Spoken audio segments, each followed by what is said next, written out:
Exercise 6.1 में पहला सवाल, दो रेखाएं दी गई हैं ए बी और कौन सी दी गई है सी डी, ठीक है, जो आपस में एक दूसरे को कहाँ पे काटती हैं, ओ पे काटती हैं।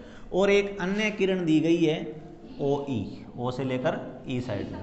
और क्या दिया गया है, ए ओ सी, कहाँ है ए ओ सी, ये वाला एंगल, प्लस में बी ओ ई, बी ओ ई यानी कि ये वाला एंगल, ठीक है।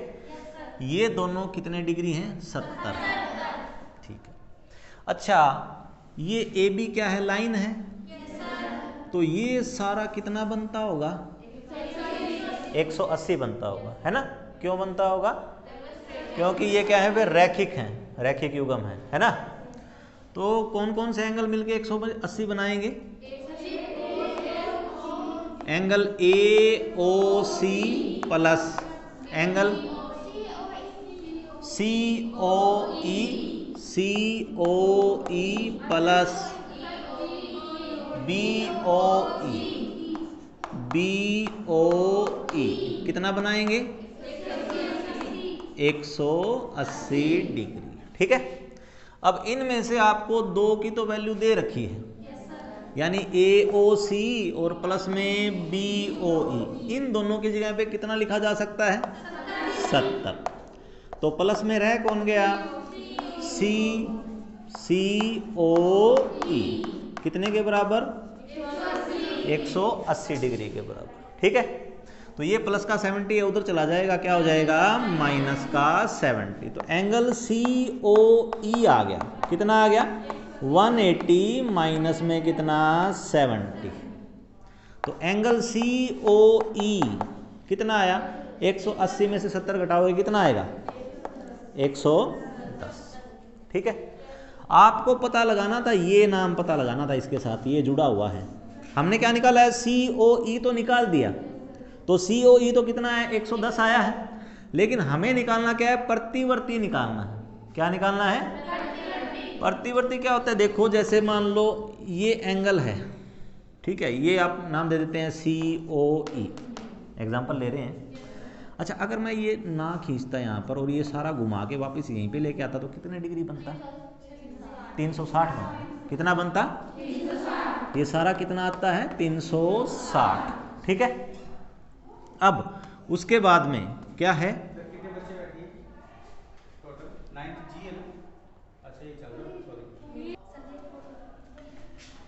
तो सी ओ ई, ये वाला एंगल अगर आपको पता लग जाए और आपको ये पता लगाना हो तो कैसे पता लगाओगे।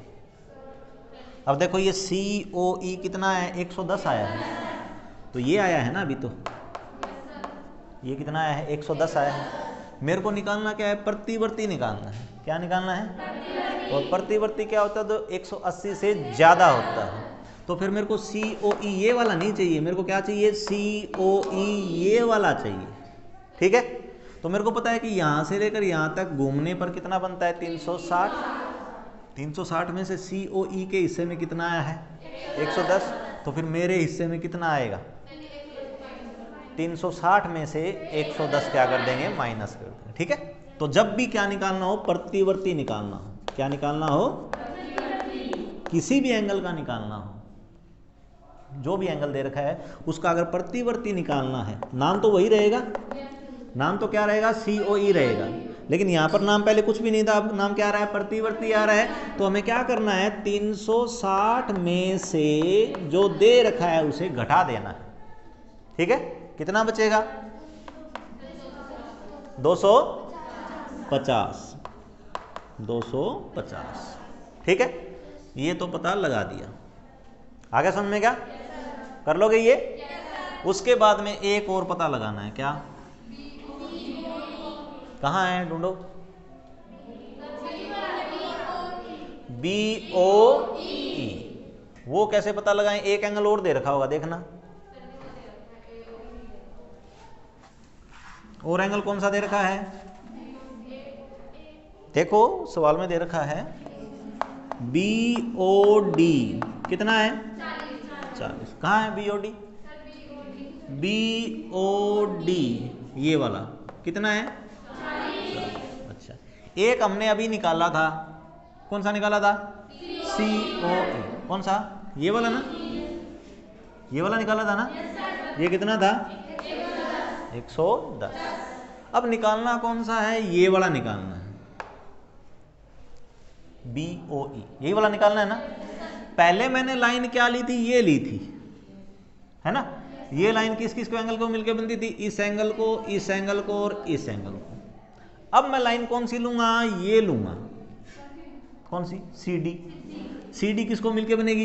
इस एंगल को, इस एंगल को और इस एंगल को, है ना। कौन कौन से एंगल को मिलके बनेगी बताओ? COE plus BOE plus BOD, इन तीनों से मिलके क्या बन जाएगी? लाइन बन जाएगी। और जब लाइन बनता है तो एंगल कितना होता है? 180 होता है। ठीक है, इनमें से दो एंगल की वैल्यू हम निकाल चुके हैं। इसकी पता है कितनी है? 110। प्लस में इसकी पता है क्या? नहीं पता, तो इसको BOE ही रहने देते हैं। इसकी पता है क्या? 40। बराबर में कितना? 180। तो 110 और 40 कितने हो गए? 150। प्लस में कितना? BOE इज इक्वल टू कितना? ये प्लस का 150 है, उधर जाके क्या हो जाएगा? तो अपने पास आ जाएगा BOE कितना? 180 माइनस में कितना? 150। कितना रह गया? कितना रहा? ये भी नहीं घटता है। कितना रह गया? 30 रह गया। कितना रह गया? तो ये भी हमने पता लगा दिया, कितना? 30 डिग्री। ठीक है, आगे समझ में क्या? तो क्या नियम था? सिर्फ एक ही नियम, क्या कि सीधी रेखा कब बनती है? जब उसके ऊपर जितने भी कोण बने हुए हैं उन सब का जोड़ क्या होना चाहिए? 180 होना चाहिए, है ना। जब भी लाइन होती है, सीधी लाइन होती है, तो इसका मतलब इसके ऊपर जितने भी एंगल बने हैं उन सब का जोड़ कितना आएगा? 180 आएगा। तो एक बार तो लाइन मैंने क्या ली? AB ली। एक बार लाइन मैंने क्या ली? CD ली। तो जब मैंने AB लिया तो उसमें ये भी जुड़ा, ये भी जुड़ा, ये भी जुड़ा। इन दोनों का जोड़ तो दे रखा था, कितना? 70 दे रखा था। कितना दे रखा था? 70 दे रखा था। प्लस में क्या पता नहीं था? COE पता नहीं था, तो COE पड़ा रहने दिया, इज इक्वल टू कितना? 180। तो COE कितना आ गया था? 180 कहाँ पे आया था? 110 आया था। ठीक है, उसमें क्या निकालना था? प्रतिवर्ती निकालना था। तो प्रतिवर्ती निकालने के लिए हमने क्या किया? 360 में से 110 माइनस कर दिया, वो तो आ गया, उसका काम तो चल गया। उसके बाद में क्या निकालना था? BOE निकालना था। तो देखो BOE कहाँ है? BOE ये वाला पता लगाना है। ठीक है, तो ये और ये तीनों मिलकर क्या बनाते हैं? ये लाइन बनाते हैं। तो इसमें से ये पता है 40, ये पता है 110, क्यों? हमने निकाला था। ये पता लगाना है तो हमें क्या फार्मूला लगाया हमने? वही, तीनों एंगल का सम कितना आएगा? 180 आएगा। तो जो पता नहीं था वो आ गया। आगे समझ में गया? ये सेकंड सम पढ़ो, क्या है, क्या दे रखा है?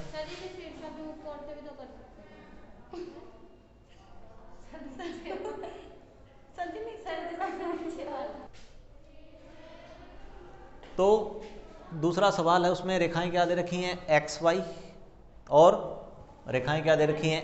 MN, और एक एंगल दे रखा है POY, कितना दे रखा है? 90। इसका नाम क्या दे रखा है? A, इसका नाम क्या है? B, इसका नाम क्या है? C। एक तो ये दे रखा है, और A अनुपात B बराबर कितना है? 2:3। पता किसका लगाना है? C का पता लगाना कि C कितना आएगा।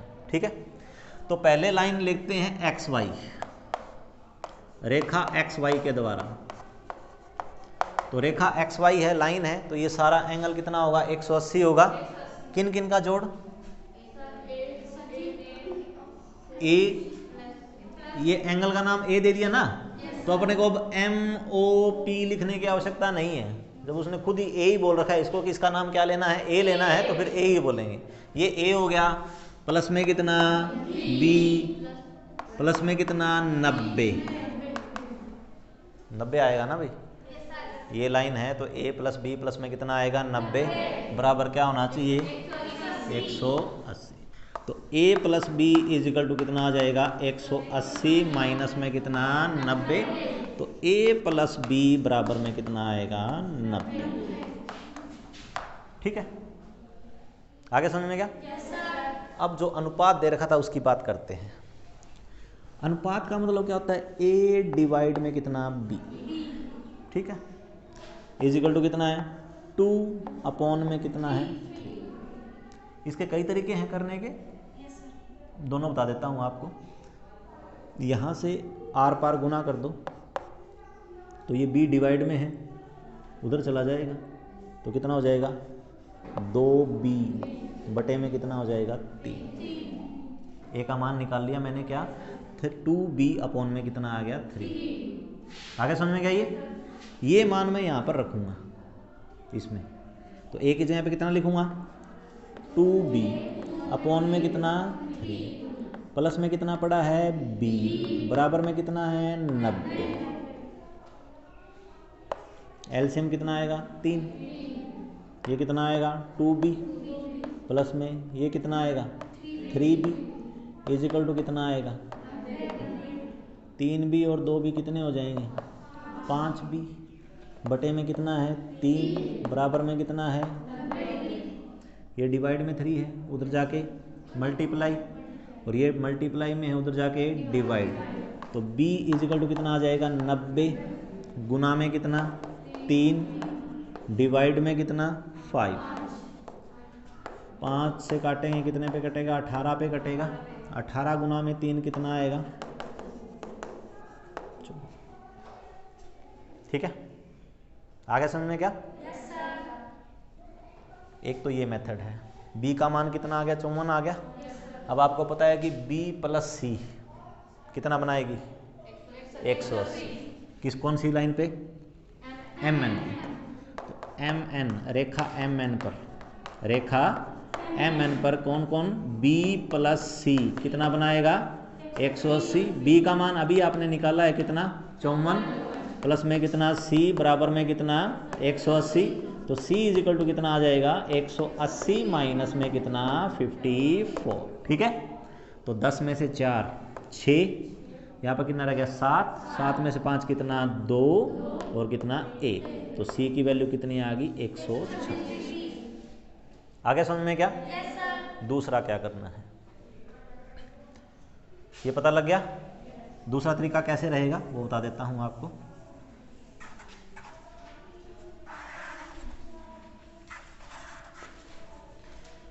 क्या दे रखा है a अनुपात b बराबर में कितना है 2 अनुपात में। जैसे मान लो मेरे पास 5 रुपये हैं, उस आपके पास 10 रुपये हैं, ठीक है।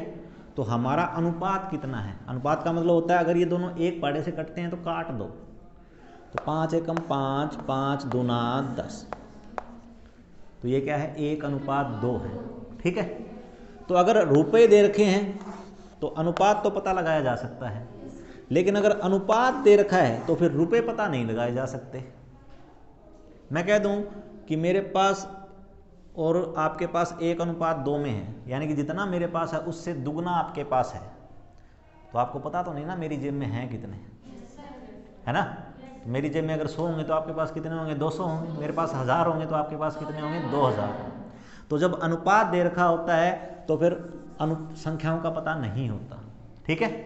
यही यहाँ पर कर रखा है, क्या अनुपात दे रखा है, कोण तो नहीं पता ना, तो कोण पता लगाने के लिए क्या कर देते हैं भाई कुछ ना कुछ तो होगा। फिर जितना, जैसे मैंने कहा कि मेरे पास 100 है तो आपके पास कितने हैं, यानी कि मैं अगर 1 को 100 से गुणा करूंगा तो आप भी 100 से गुणा करोगे, अगर मैं 1000 से गुणा करूंगा तो आप भी 1000 से गुणा करोगे, मैं 10,000 से गुणा करूंगा तो आप भी क्या करोगे 10,000 से गुणा करोगे, ठीक है। और मैं अगर x से गुणा करूंगा तो आप भी x से ही गुणा करोगे, यही होगा ना। फिर कि अमाउंट निकालनी है, अगर राशि निकालनी है तो फिर क्या करना पड़ेगा, जितने से मैं मल्टीप्लाई करूंगा उतने से क्या करोगे आप मल्टीप्लाई करोगे।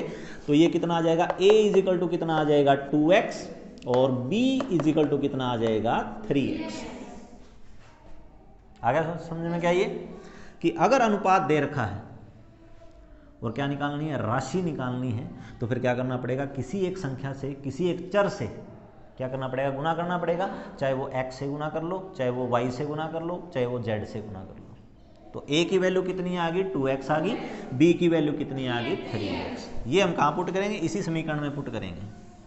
a की वैल्यू कितनी आई है 2x प्लस में b की वैल्यू कितनी आई है इज इक्वल टू कितना हो जाएगा 3 और 2 कितना हो जाएगा, कितना 90। x कितना आएगा 90 बटे में कितना 5, तो x कितना आएगा 18। x कितना आएगा, अब a किसके बराबर था, 2x के बराबर था। a किसके बराबर था, x की वैल्यू निकाल ली ना हमने। अब तो x की वैल्यू कितनी आई है 18, तो ये क्या कराएगा 18 से गुना करवाएगा। तो 18 गुना में 2 कितना हो जाएगा 36 डिग्री, और b कितना था 3x, तो b कितना आएगा 3 गुना में कितना 18, तो वो कितना आ जाएगा 54 डिग्री। तो a और b का मान निकालने के दोनों तरीके हैं, ठीक है। या तो अनुपात दे रखा है तो फिर आप किसी एक संख्या से उसको क्या कर दो, दोनों को गुना करवा दो। चर से आप गुना करवाओगे तो वो 2x हो गया, वो कितना हो गया 3x हो गया। हमें ये पता ही था हमारे पास कि a प्लस b कितना आएगा 90 आएगा, तो a और b की वैल्यू पुट कर दी तो x का मान आ गया। ये किसका मान आया है, x का मान आया, तो x का मान a में भी पुट करना पड़ेगा, x का मान b में भी, ठीक है। तो b यहाँ पे कितना आया 54 आया। फिर वही काम करना है दोबारा, क्या कि b और c मिलके क्या बनाएंगे mn बनाएंगे। तो b प्लस c कितना आएगा 180 आएगा, तो b पता ही है कितना है 54 है, तो 54 जमा में c बराबर कितना होगा 180 होगा, तो c की वैल्यू निकाल लेंगे कितनी आ जाएगी 126 डिग्री आ जाएगी। आगे समझ में गया ये, नेक्स्ट करो इसको। तीसरे सवाल में क्या है कि एक रेखा दे रखी है ST, उसके ऊपर एक त्रिभुज बना रखी है P Q और R। P Q R angle अंदर वाला, P R Q ये वाला एंगल, ये दोनों क्या दे रखे हैं बराबर दे रखे हैं, ठीक है। हमें क्या करना है P Q S ये वाला एंगल बराबर लेके आना है किसके P R T। लेकिन हमारे पास नियम सिर्फ क्या है, एक सीधी लाइन वाला नियम है कि उनका जोड़ कितना होता है 180, कि उसके ऊपर जितने भी कोण बने हुए हैं उन सब का जोड़। तो कौन कौन से एंगल बताओ, किस किस का जोड़ 180 आएगा, P Q R plus P Q S कितना आएगा 180, कितना आएगा 180, और 180 किसका आएगा P R Q plus P R T, वो भी कितना आएगा 180। तो अगर ये भी 180 है और ये भी 180 है तो फिर ये दोनों आपस में बराबर, ये दोनों आपस में क्या है, तो यानी कि इसको फिर मिटो देते हैं कि इसका तो काम रहा ही नहीं फिर, क्योंकि ये भी 180 है और ये भी 180। अब देखो P Q R किसके बराबर है, तो या तो मैं P Q R की जगह पे P R Q लिख लूं, यही कर सकता हूं, दोनों बराबर ही है ना, और या फिर P R Q की जगह पे P Q R लिख लेता हूं, क्योंकि दोनों बराबर हैं। तो इसकी जगह पे ये वैल्यू लिख देते हैं कितना P R Q प्लस में P Q S is equal to कितना P R Q प्लस में कितना P R T, ठीक है। ये प्लस का P R Q है, उधर जाएगा माइनस, ये प्लस का P R Q प्लस का है, वो जो आएगा वो क्या हो जाएगा माइनस का, तो ये दोनों आपस में क्या हो जाएंगे कैंसिल हो जाएंगे। आगे बात समझ में ना, ये भी 5 है, ये भी 5 है, ये 5 उधर जाके क्या हो जाएगा -5, तो 5 से तो 5 कटेगा, तो यहीं पे काट देते हैं, क्योंकि ये उधर जाके क्या होना है माइनस ही होना है, तो कट जाएगा। क्या बचा